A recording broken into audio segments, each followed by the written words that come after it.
Good evening. My name is Mamie Dorsey-Oneal, and I'm the owner of the Hair Kingdom located at 51 Humboldt Ave.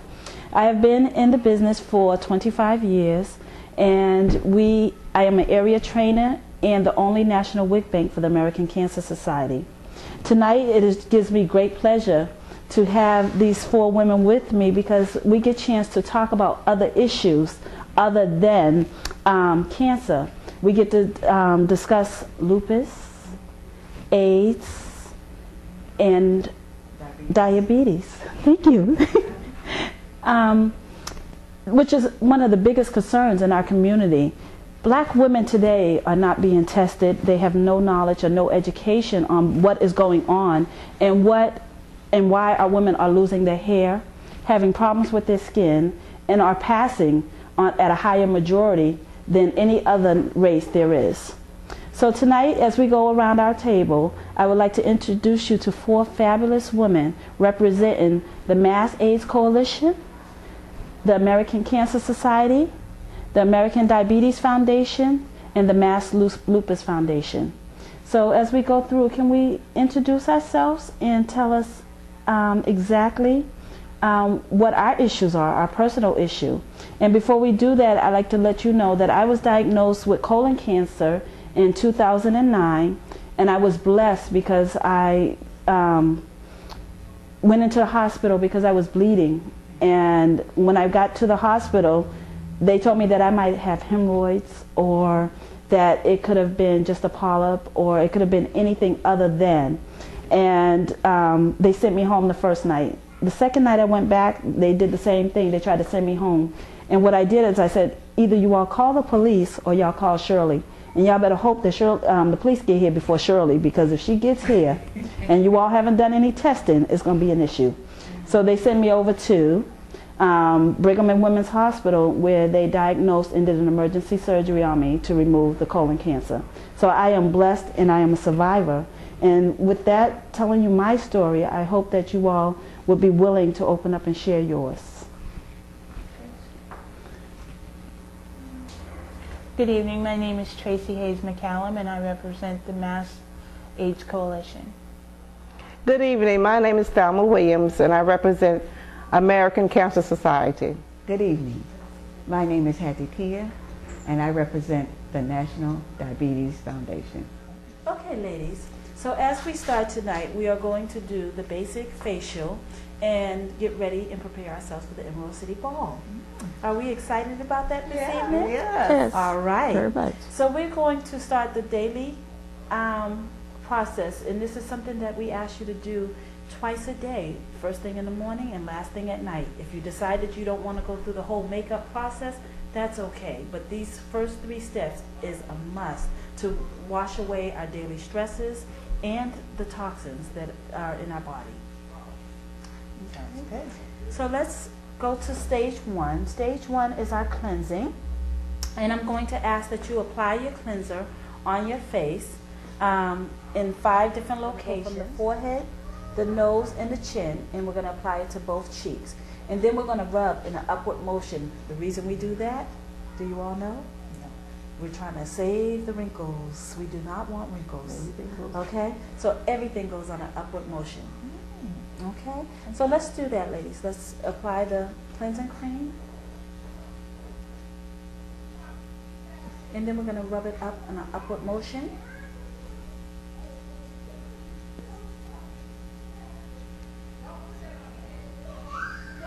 And after we do this process, we're going to wipe it off. But first, you know, as we're doing this, let's hold a little conversation. The first question.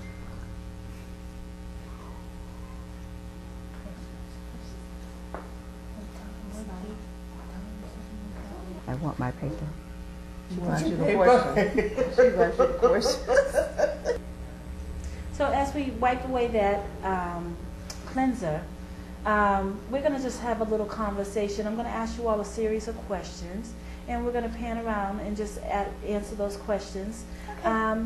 Feel free. This is a roundtable, open discussion, and we want to talk from our heart. Okay? So the first question as we go through, do you remember the exact time when you was diagnosed with your ailment? I was diagnosed on December 17, 1995 at 3:45 p.m.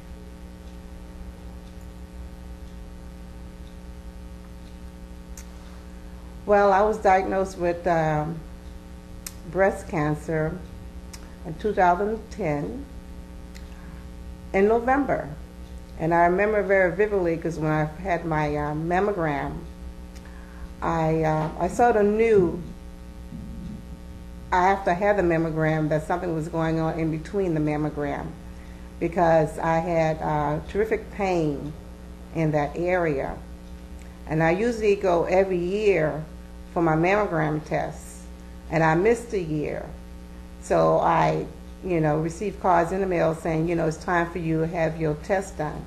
And I went and I had my mammogram done. And they called me back. I'll never forget it because I was taking a friend shopping for Thanksgiving. And as I was driving, I received a call from our doctor saying, well, you need to come back for further testing.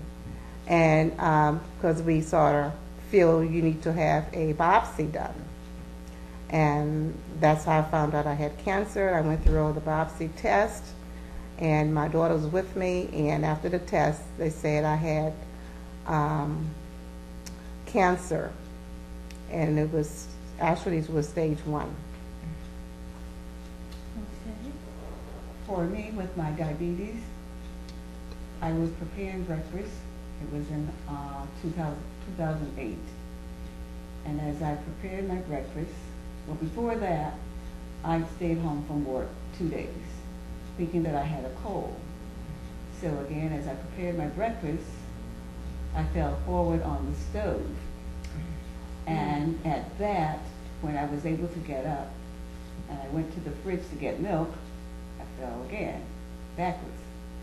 So I was able to get to the telephone, and my sister came, and we got the ambulance, and I was rushed to the hospital. And there, after the diagnosis, they found that my blood glucose was over 400. Wow. And from that, I continued on with medications, and at the present time, I am taking the pill, and I'm doing well.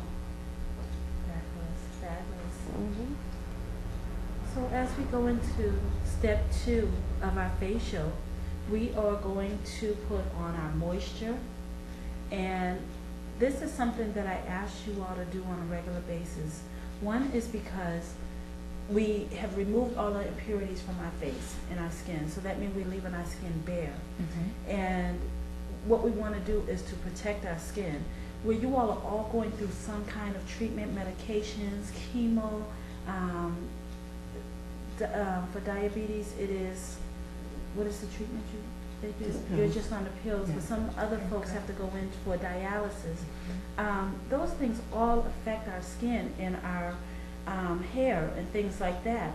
So when we get into that question why black women are losing their hair, this is very, very important. We don't understand that the medications that we're taking on a regular basis, that the treatments that we're going to on a regular basis, that even just going outside in the sun while on those medications is a big issue to you all as you're going through your time.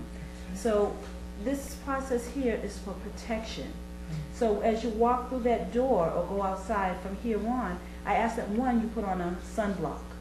The sunblock has to have the pH balance of the pH of SP, of at least a minimum of 15, and they now have it as high as 45 and 80 and whatever else. I ask that you put that on for protection. That covers the skin, and that does not allow the sun to penetrate the skin. So before we go into our next step, we want to take and put on a sunscreen or sunblock. So on your tray, can you go into number 2, and I want you to do the exact same thing we did just a moment ago. I want you to apply it to your forehead, your nose, and your chin, and your cheeks. And rub on an upward motion. Why are we rubbing on an upward motion? Get rid of the wrinkles. No wrinkles. And so as we're applying this to our skin, I'm going to ask you your second question. How did you feel when you got the diagnosis? I was pissed off. I was really pissed off.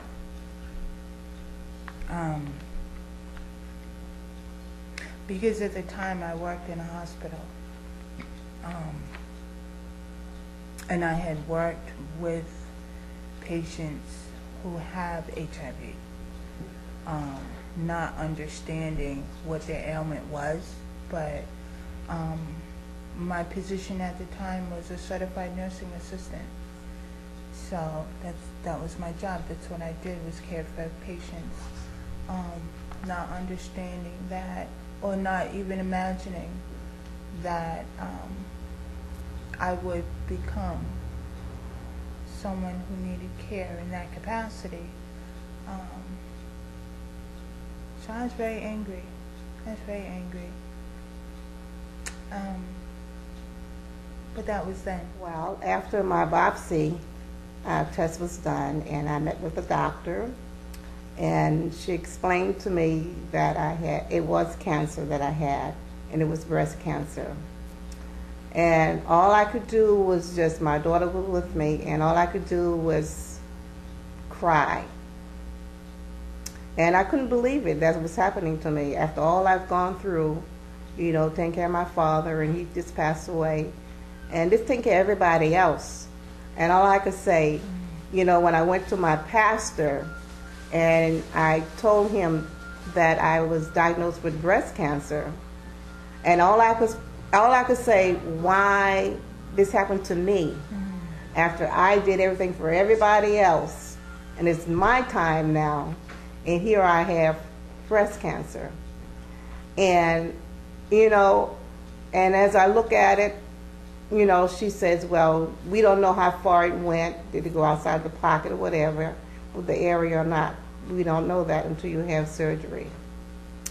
And I withdrew. I went into myself. I withdrew from everybody, really. I just took myself out of it. And I sort of stayed to myself. I didn't tell anyone else that's what I had, because I needed to deal with on my own terms. And I let everybody know what I had. And it was very hard for me to deal with, but I dealt with it. And it was just something came over me and said, you're going to be fine. You know, everything's going to be okay. And I just have to take it step by step. And that's what I did. My feeling toward having been diagnosed with diabetes, like Tracy, I think I was angry. But then on the other hand, my mother had diabetes. So from that, I knew that it was hereditary. And going to the doctor on a regular basis, I continued with medication, and I was doing as the doctor told me. So today, as I stated earlier, I am well. So our third step this evening is our moisturizer. We did our cleansing process, we applied our sunblock, and now we're going to do our moisturizer. Our skin becomes very, very dry, and we need to replenish it at the time of cleansing and put back what we have taken out, or what daily stress has taken out, or any other toxins. So our third step is our moisturizer, and we're going to apply the moisturizer in the same manner that we did with our first two steps, from our forehead to our chin, our nose to our chin, and our cheeks. And we're going to rub on the upward motion because We don't like wrinkles.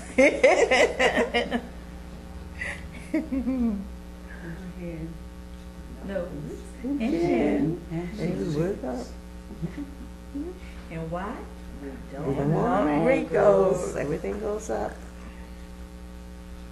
How come not everything goes back up? That's a good question. Like they always say, good black, Yeah. good black. Don't crack. Now, you know we got to throw those in there. You know, Absolutely. it's the same thing. Absolutely. Yeah. So as we finish with step 3, the next question is, what motivates you to keep fighting?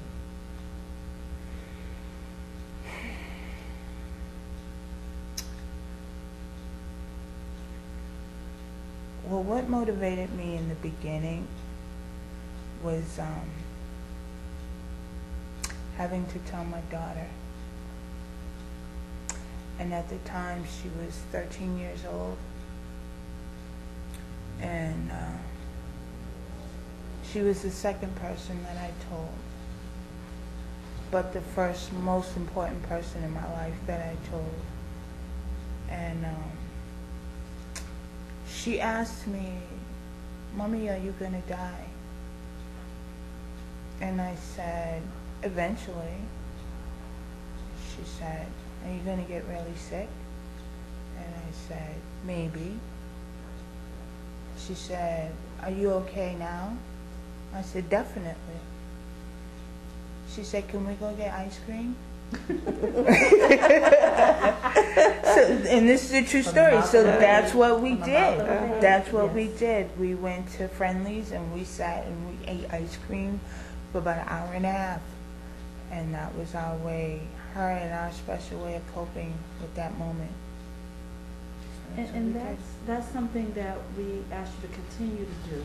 And anyone that's going through this, get your special moments, because we know what now, we know what means the most to us now. We learn to reevaluate what is important and what truly is not. Absolutely. And those moments that we share are more important than any silver, gold, or anything else that we can have as material. Amen. And so we learn to value those things, and that takes us all the way back to our foundation, where we were based on the Bible and something that our elders told us. So that is a good lesson to learn, and that as we move on through this, we want people to be tested, but we also want them to understand that it's time to get back to the basics and what really matters. That's right. Ms. Thelma? Well, I guess for me it was during Christmas, and the doctor kept telling me, kept asking me questions. Well, what made you come for your mammogram? What made you come for your mammogram? And I started smiling. I say, because the Spirit told me I need to have a mammogram. And I came at a good time for my mammogram, because as I said, I usually go every year, but I did skip a year. And I was going to have surgery. I had surgery done in January 2011. And they said, well, I don't know whether or not it went outside of the pockets, what's going to happen. We won't know till you have the surgery. So within my spirit, as my daughters and my husband and them say, you're a praying person. We know God is not going to put more on you than you can bear, and that He's going to see you through all of this. And through the friends who I shared, eventually I shared with a few friends, and they said, well, we're all going to be praying for you. I had my relatives from New Orleans. I had my relatives from Georgia. I had my relatives from California. They were all on the prayer line, and I told them I was going to have surgery done on January the 20th. And they said, well, you're going to be fine. I say, I know, because God put it in my spirit to not to worry. Don't go through surgery with worries, because I'm going to take care of you. After the surgery was done, it never went outside the pocket. So they caught the cancer in time. It was settled in that one area. It was a lot there, but it was settled in that one area. I no longer have to have, I didn't have to have chemo. I didn't have to have any medication. All I was taking is radiation. And from that, God has been good, because the side effects that comes from radiation, I had none of that. I was a little tired, but I didn't have some of the effects that you say you're going to have from the radiation. And so now I'm finished with it. I'm finished with radiation, and it's going through the healing processes, and some things will happen to me going through the process. I'm a little tired now than I ever been when I was taking radiation. But one thing that's been really, really good also is that I've been truly blessed. And I tell anyone, when you feel like, and I felt a lump there.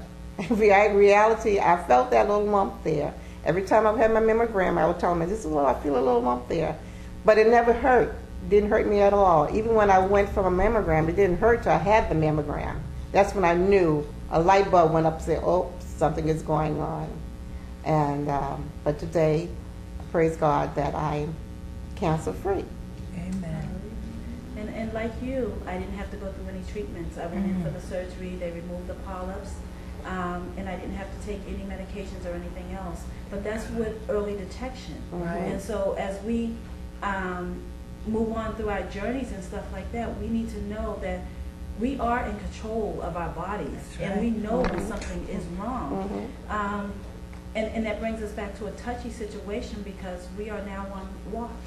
One of my aunts is passing from cancer as we speak, and we're waiting for that call that nobody wants to ever get. That's right. And she had had 2 heart attacks in the last 2 years.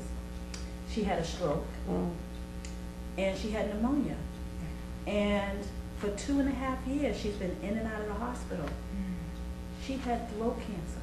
Oh my God. For her to have pneumonia, and they did not diagnose her to have throat cancer, we have to be in control. That's right. We have to make them test, and we have to continue to force them to do what they might not want to do. That's right. And that was, I think, my outlet when I said either you call the police or you call Shirley and you hope that the police get here before Shirley. You are in control. And no matter how you have to act to get what you need to get, you have to make that step. That's right. That's right. My motivation comes from knowing that I want to be around for my sister and my 2 brothers and all of the elderly community. I do volunteer work for the elderly, and that I enjoy, going, helping them in any capacity that I can. So again, my motivation comes from that, and I continue on. So I am able to move, and again, my health is good. I have not gone through any kind of major surgery, just staying on the pill. Thank you.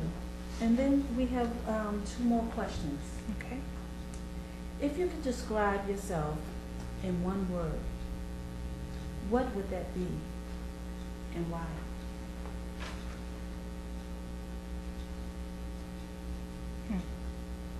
Phenomenal. Phenomenal. Why? Why?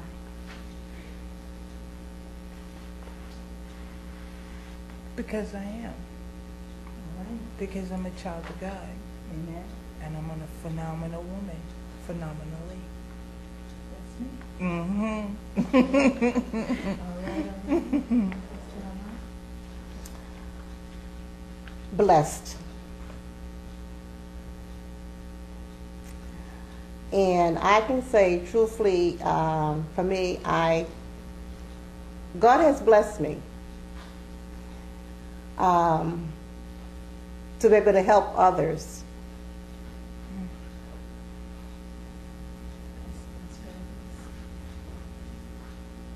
I am happy and blessed because I'm able and I have motivation to move. All right now. And I love all of those, and I consider myself highly favored. Amen. And the reason I say that is because I'm always at that front line where God is blessing me and giving me and doing for me on all ends of my life. And it's time for us to give back. That's right. We can't stay in this mode of feeling self-pity and not being educated, and it's hard. This becomes hard because this is our goal and this is our job. He didn't put us here for no reason. That's right. In these situations, He wants us to let the folks know what is going on around us, and we need to educate. And sometimes we can't educate if we haven't been there on the front line. That's right. So He is there, and I said that we are all blessed and highly favored. And we were here to brought forth tonight in the midst of these 250 women to let them know that they are blessed and highly favored, and that we dare them and we challenge them to be tested. We dare them and challenge them to go back to the basics and understand what really is important. And my final question with you all this evening is, what is the one thing you would like to share with others about this experience?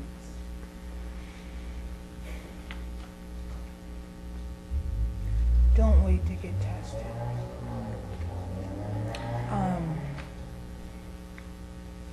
On December 17th, 1995, at 3:45 p.m., I got a phone call telling me that I was HIV positive. A year ago, in March, I went to the hospital with what I thought was a cold, a bad cold. And I stood in that hospital for 2 weeks. 36 hours after I got to my hospital room, a team of doctors came to me and they said, your status has changed. And today I live with AIDS. And I'm okay with that. I'm okay with that. Today I'm a mother. I'm a grandmother of 2. I'm a widow. I'm a best friend. I'm a co-worker. And I'm an advocate. I'm a very strong advocate. I'm especially a strong advocate for people of color. People in our community are less likely to get tested now more so than ever before. The epidemic's not over. So I dare you to get tested. I dare you to live. I dare you to get educated.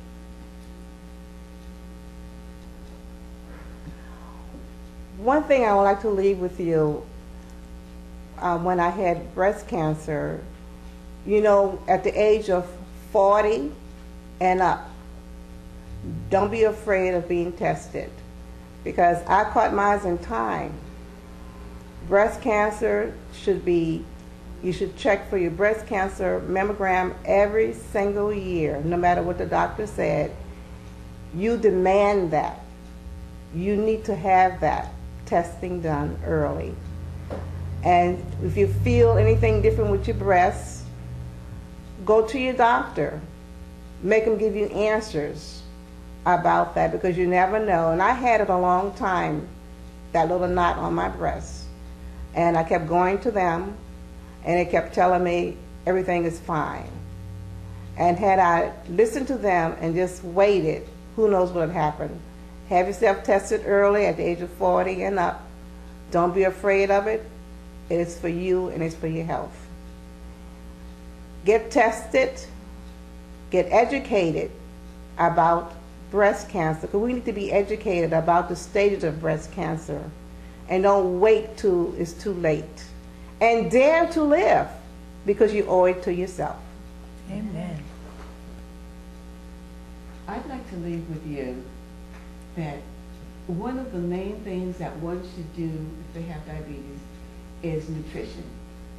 You should always follow the rules of nutrition, and that is have your starches, your vegetables, and mainly you have to watch what you eat. And always check in with the nutrition doctor, and they will give you a diet to keep. So follow that and get tested, get educated, and dare to live. Can we leave them with a little something? Get tested, get educated, and dare to live. By the way, who's Shirley? That's my mama. Oh, go ahead, Mama.